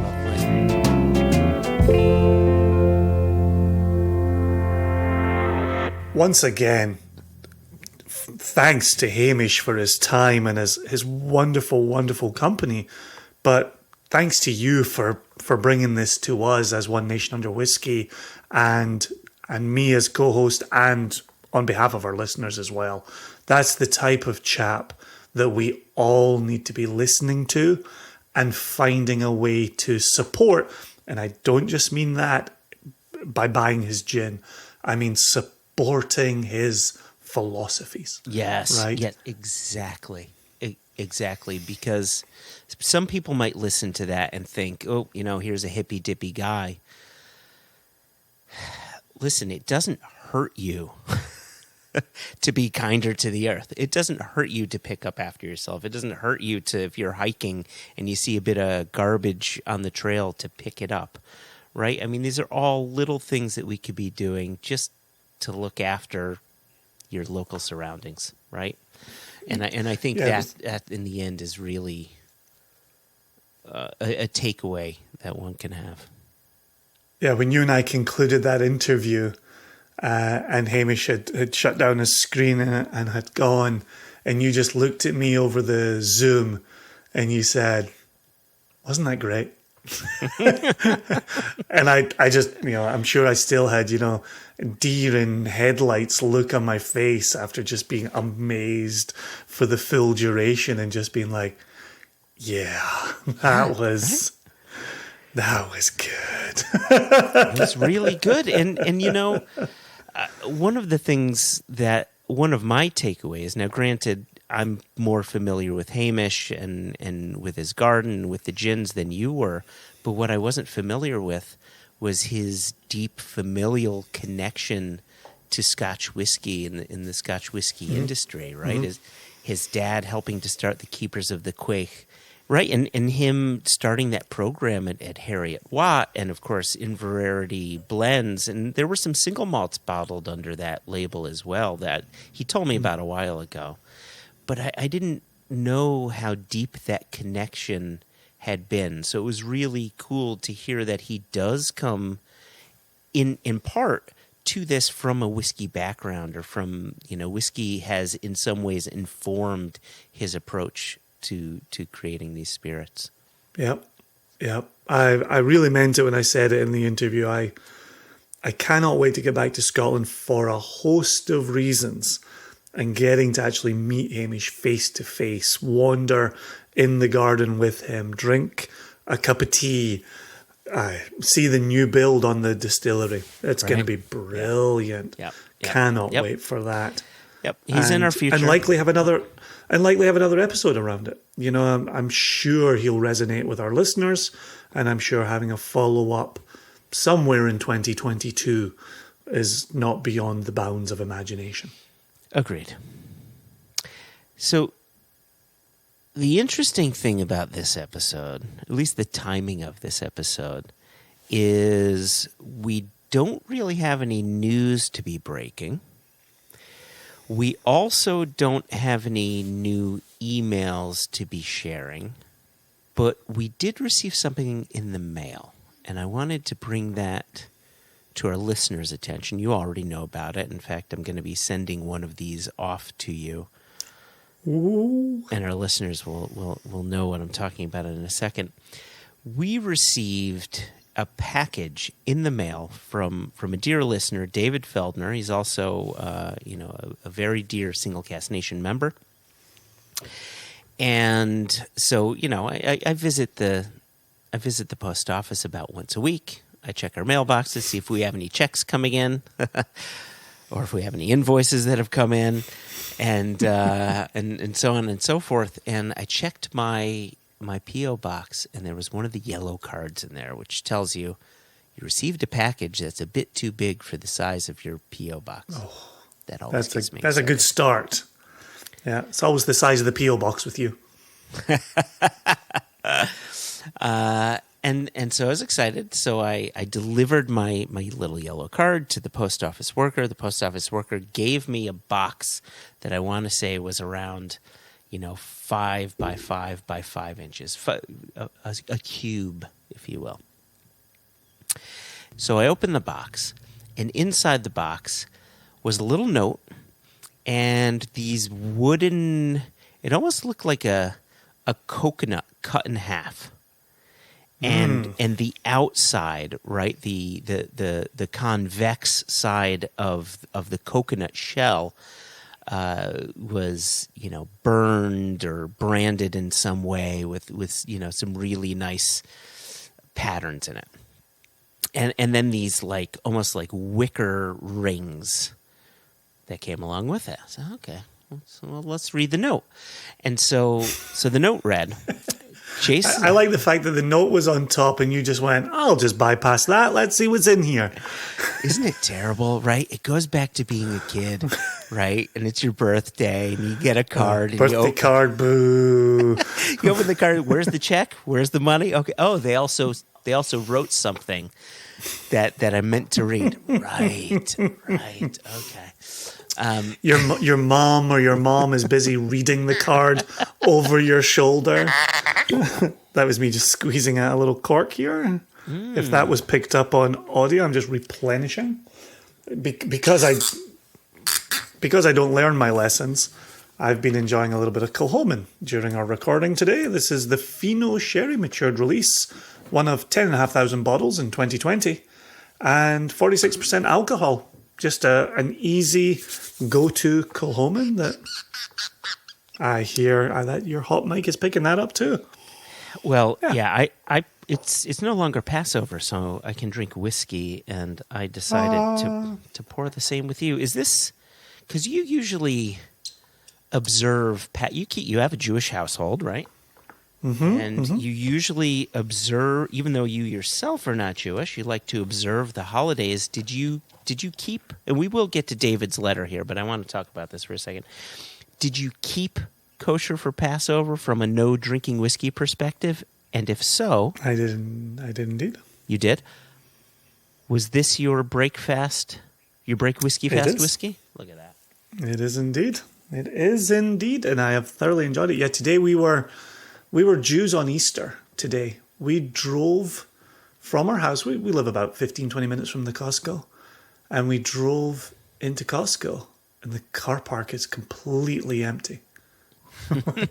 And we just looked at each other in the car, and we were like, it's Easter Sunday. Costco is closed on Easter Sunday. Yep. And we all looked at ourselves, and we said, Jews on Easter. Both my boys totally dug it. I did the same thing. Oh my gosh. Earlier, Delma said, Dad, do you know how to make paninis? And I said, of course I know how to make paninis.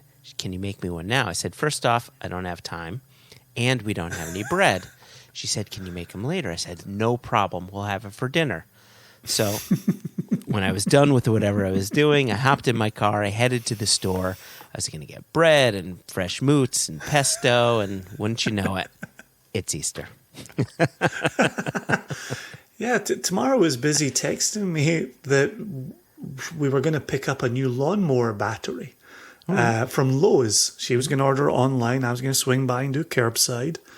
And she texted me and said, Lowe's is closed for Easter. And I was like, that's ridiculous. No, it's not. What? It's a weekend in the spring. Like, people want to be in their gardens. Why would Lowe's be closed? Lowe's was closed for Easter. And then we pulled into the Costco parking lot. And Costco was closed for Easter. Easter's like a real thing. It's like a big deal. It is. I was raised with Easter, but I was also raised in the UK. And I know that this is a 4-day weekend in the UK. And I know that, you know, on Easter Sunday, you're probably still going to be able to go to the supermarket for some portion of the day. Full closure? Like, we already had a holiday Friday, there's a holiday Monday, Sunday. Come on. That's pushing it. It's a big deal, Jason. I mean, Easter and Christmas, those are the big, right? Those are your signposts for Christianity. Those are the two biggest days. That's what I told the boys today. I was like, these are the high holidays for Christians. Exactly. Yep. And so, final comment, and then we'll get back to David Feldner's note. But every Easter I think of this. When I was 14, 15, my mum bought me a box of Cadbury's cream eggs. Oh, yes. And there must have been 48 maybe cream eggs in the box. And I finished it in a week. Wow. So hold on. Yeah. Hold on. Yeah. I'm gonna breaking out the calendar. So 48 you said? Taking off his socks here. Yeah, he's taking off his socks. So you ate 6.857142 Cadbury cream eggs per day. But never more than that. I tell you, Paul Newman had nothing on you in Left Hand Luke. Left hand Luke? Cool hand Luke? Cool hand Luke. Cool. Did I say Left Hand Luke? I meant cool hand Okay, Luke. Dad. Okay, Dad. Thanks, Dad. So yeah, every Easter I think about those 48 Cadbury's cream eggs. And I look at my kids, and today my 14-year-old was hanging out with friends as part of the Jewish social group at synagogue. And they had a bunch of snacks, and he ate 4 donuts. And I was like, 4 donuts? And then I stopped myself because it's my annual remembering of eating almost 7 Cadbury cream eggs a day for a week. So I don't think I've really got a leg to stand on. Anyway, so back to David and his brief missive. That's right. Which you had eschewed. I had eschewed, but I'm going to unshoe it. I'm going to reshoe it. Anyway. Left shoe it. Left shoe it. Cool shoe it. Cool shoe it. Cool shoe Luke. Got it. Cool shoe Feldner. Yep. Cool left shoe. Cool. Joshua and Jason. These are jicaras. And I'm going to spell that for people. Jicaras. Jicaras. Handmade by artisans. Why does it sound Japanese when you say it? I'm just waiting on Hikara-san. Hikara-san. Okay, I'm going to move on because you're getting real racist real fast. These are jicaras, handmade by artisans from Oaxaca, Mexico. These traditional hand-carved gourds, so they're gourds, they're not coconut shells, gourds, are used all around the region to share and enjoy the unique, complex characters of mezcal. They're definitely the proper barware for sipping and drinking mezcal neat, while holding in the aromas and actually stealing a little bit of your mezcal. The ring, right? The ring, remember I mentioned that sort of wicker ring thing? is a plant fiber base. So you actually sit the hikara on that wicker ring. And it just says, I hope you guys enjoy. David Feldner. So cool. So very, very cool. I've been okay drinking my mezcal from an espresso cup, but I know it's not accurate or traditional. And so, I'm so Is there glad. a PS? Yeah. Does he mention this? I'm so glad you brought that up because, I reached out to David and, to thank him. And I wanted thank him, of course. And I wanted to make sure that he was comfortable me announcing this. I didn't want to announce it without his approval. And so I sent a picture and I said, "Jeepers, this is so generous of you," because it is incredibly generous. And he says, "You guys got me thinking about proper drinking vessels, and I didn't think the espresso cup was the correct one for mezcal." So he goes on, he says, "So when I found them, I thought I'd share." There you go. That's brilliant. Yeah, that's very, very much appreciated. And as people who like to drink our whiskey from the right glass, arguably our rum from the right glass, but now to have the correct vessel for the mezcal, I'm just going to enjoy it even more. And what I'm going to do is I'm going to post a picture of the hikaras on our Facebook page, both Singlecast Nation and One Nation Under Whiskey Facebook page. When you see these things, you wouldn't think that these are proper drinking vessels because they're so wide open, right? When we think of these 40% alcohol and above spirits, we say, okay, that's got to go into a Glencairn or a tulip-shaped glass because you want to focus those aromas. And this is doing the opposite. It's totally opening it up. That's why I've been using the espresso cup, is because it's a small enough vessel to pour into, but it's then open, and the nose is allowed to just escape, to not become focused. See, I don't know if you've done it yet, absolutely take this new drinking vessel that you have for mezcal and pour the same mezcal into it and into our spade round glass or into a Glencairn. Different experiences. Completely different experiences. That's why I've been using the espresso cup, because it's the only vessel I've got that's small yet open. And so you believe the experience of mezcal in your espresso cup and then soon the hikara will be the truer drinking experience? Correct. Interesting. So you feel as if I'm potentially, or anyone, is potentially missing out on things by not having mezcal in a proper drinking vessel? Oh, 100%. And it's not just me. I was at a mezcal tasting with the mixing glass. Gabby had arranged one, and it was the chap from Recambero. And, the first thing they were saying was, if you're coming to us from the whiskey side of things, just like you said a moment ago, you're used to focusing aromas. Here we want to relax with the aromas. And the actual, the traditional clay vessel out of Oaxaca is just flat and wide open. It's almost like a raised sided saucer. If you ever put your cup in a saucer. Oh, yeah. It's almost like that. And so it is this opening, this softening of borders, you might say, to enhance the experience of, enjoying another culture. That is absolutely lovely. Cool. Yeah, I haven't tried mine yet.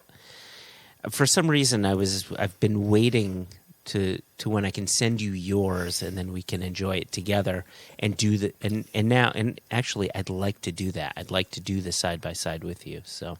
Oh, indeed we shall. Let's roll it into One Nation Under Whiskey for one of these end segments. Beautiful. So we've pretty much reached the end of the podcast, but I want to say a couple of things. Are we going to let people know how they too could send us something special? And that's what I was going to say, Jason. Firstly, David, this was beyond generous. You didn't need to send us these hikaras. It is so lovely receiving that, and we thank you. We thank Travis. Travis previously had sent us some glasses and a Glencairn holder, and people have sent us postcards and have come to the Jubilee gifting us bottles, and of course Vadim, with his Glencairn toppers. People are so incredibly generous, and I want to thank David, yourself, and anybody else who sent us notes and gifts and so on and so forth. And so if you want to send us a handwritten letter or a note or a postcard, or if you want to gift us something. I like your use of handwritten letter. Like, you could also use a typewriter, a stenograph. Nope, handwritten. Only handwritten. I've seen both of our chicken scratchies. We should not be imploring anybody to handwrite letters to us. You can send us whatever you want to send us. Hopefully just nice things, please. To P.O. Box 335, and that's in Guilford, Connecticut, Guilford. CT is the state code, 06437. And if you don't want to send us anything, a letter or whatever, you can always email us, right? Because we love receiving emails. And you could reach out to us, questions@onenationunderwhiskey.com. Yes, Jason, you've got a surprised look on your face or something? That's not my surprised look. Just as you mentioned this, it's not an email that we would have turned into a question for the episode, but it was a thank you from dear James Foster when we covered his tariff question email on a previous episode. James writes, "Thanks for addressing my question so thoroughly! ! And for the kind words. I miss being with you guys, including the Queen of the Boxies." And Jess Lomas is most definitely the Queen of the Boxies. Kudos to Joshua for getting the hidden TTB reference. Good on ya, mate. By the way, the word that cracks me up every time I hear it is unique. I think of a dad joke. How do you catch a wild rabbit? Unique up on it. How do you catch a tame rabbit? Oh, that one I don't know. How do you catch a tame rabbit? Tame way. Unique up on it.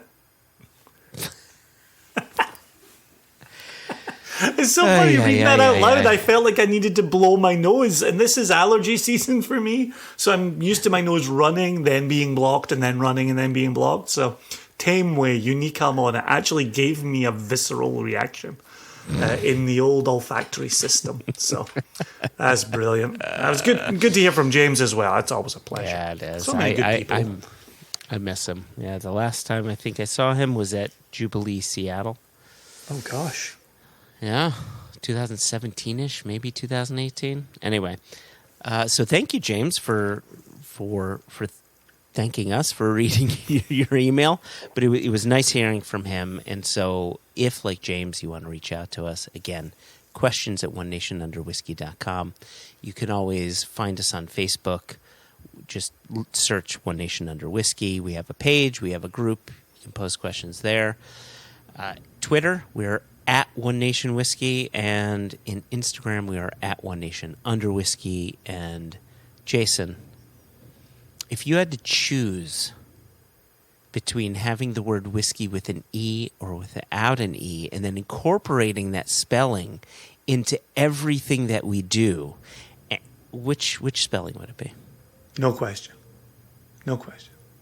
No E. As we say in Scotland, get to fuck. I was talking to the E. I wasn't talking to you. I wasn't talking to our listeners. I was talking to the E. E. Get to fuck. Get to. How do you spell get to fuck? Well, you could go with a G-E-T and then a space and then a T-A-E. Or you could combine it and just make it a G-E-T-T-A-E. Get to. And you don't even have to say fuck at that point. You just say get to. We do. Right? We just say get to. What's more impactful? Those in the know, no.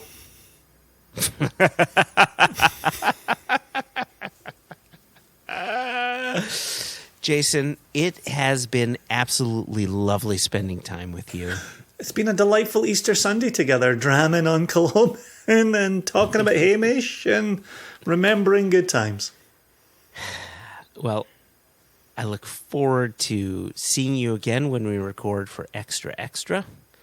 And we have a few other interviews in the hopper for future episodes of One Nation Under Whiskey I'm very excited about. I'm not going to say anything about that.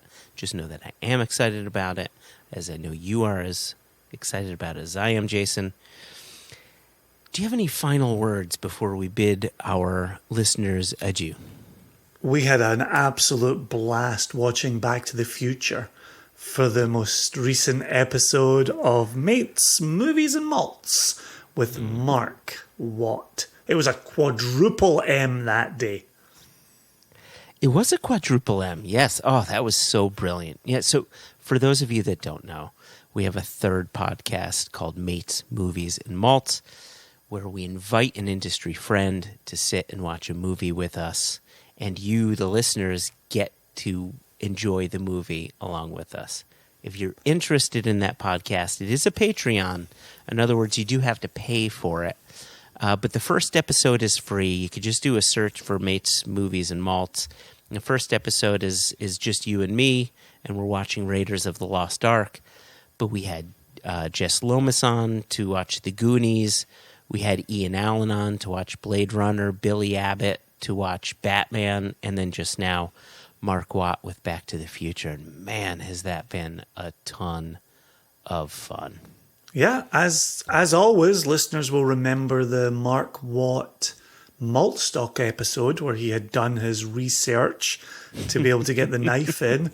Boy, did he do his research for that Back to the Future viewing as well. That was really tremendous. So yeah, those are my closing words. Go search out Mates, Movies and Malts with these two jamokes plus friend. Beautiful. On that note, Jason, it's been a time. Cheers. Get to.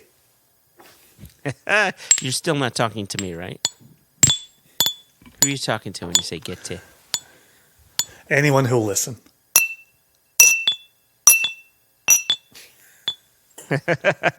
Cheers. Cheers.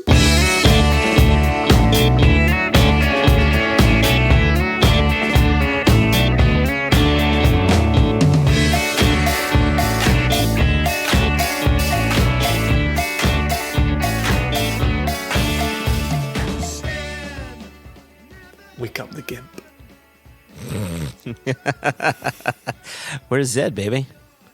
No, where's Zed? Zed's dead, baby. Zed's dead. I can't believe you allowed that quote to go by without saying the gimp's sleeping. I can't believe you allowed that quote to go by without that response. This is call and response 101. I know. It's because I couldn't remember the line. I know. Listen, if I can't be anything if I'm not honest, Jason. I forgot the line. If I wasn't worried about you before, I'm worried about you now. I just have homework to do, Jason. That's all it is. That's all. That's all. This has never happened to me before. It's okay, Joshua. This happens to other guys at some point in their life. It happens. But if it happens for more than 4 hours, then I will see a doctor about it.